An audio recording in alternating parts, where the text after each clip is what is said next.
Dr. Carmen Johnson.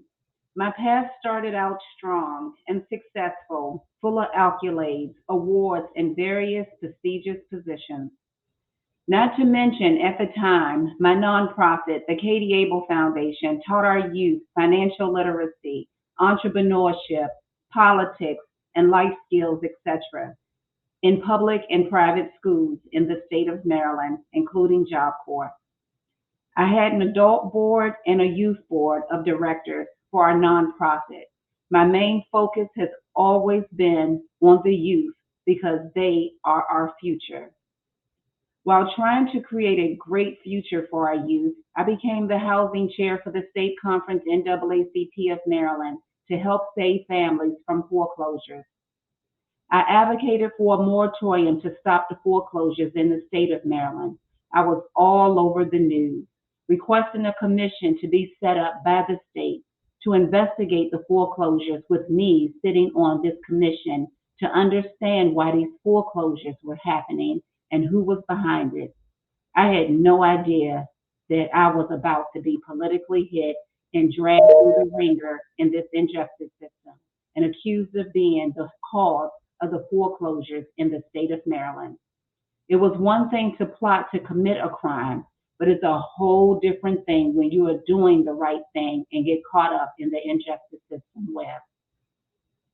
I remember being placed under stress, duress, coercion to take a plea deal, and I repudiated the offer, all the plea offers.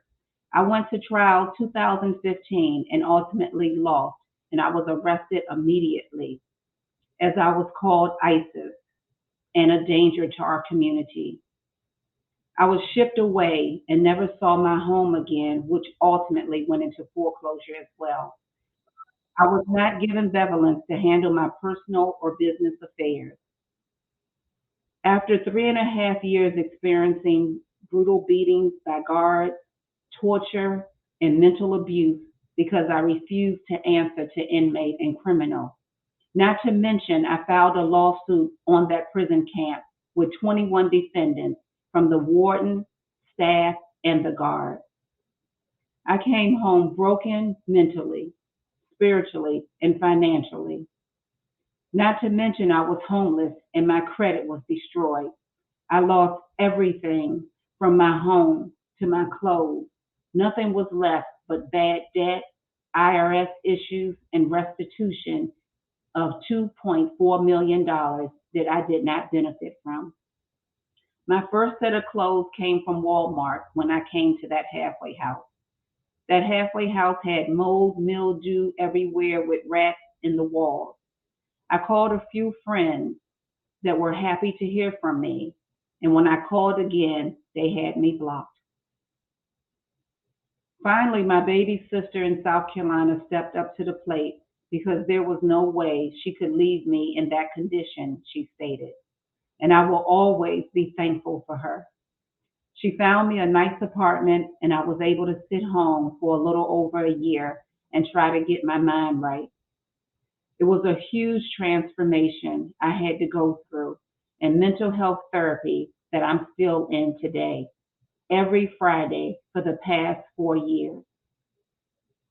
The mental health abuse I sustained going through trial, being dieseled from jail to jail, the abuse at the federal prison camp, losing my own home and all my personal items, all the debt I owed, IRS on my back, and that large restitution bill still haunted me to this day.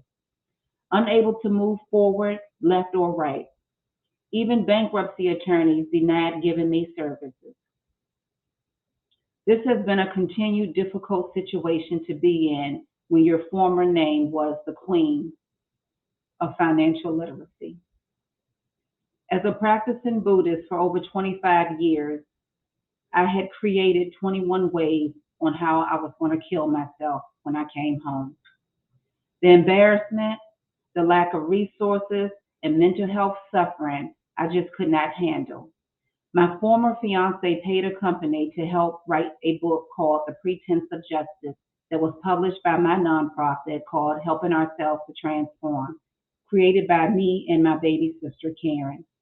He knew this could help me heal and get out what happened to me in order to move forward, and I thank him for that every day. However, the pain still runs deep. There is a silence that sweep over me every night that remind me that people and the system still call me felon, criminal, and defendant. I know the day will come when I will be freed from these titles that man has placed on me.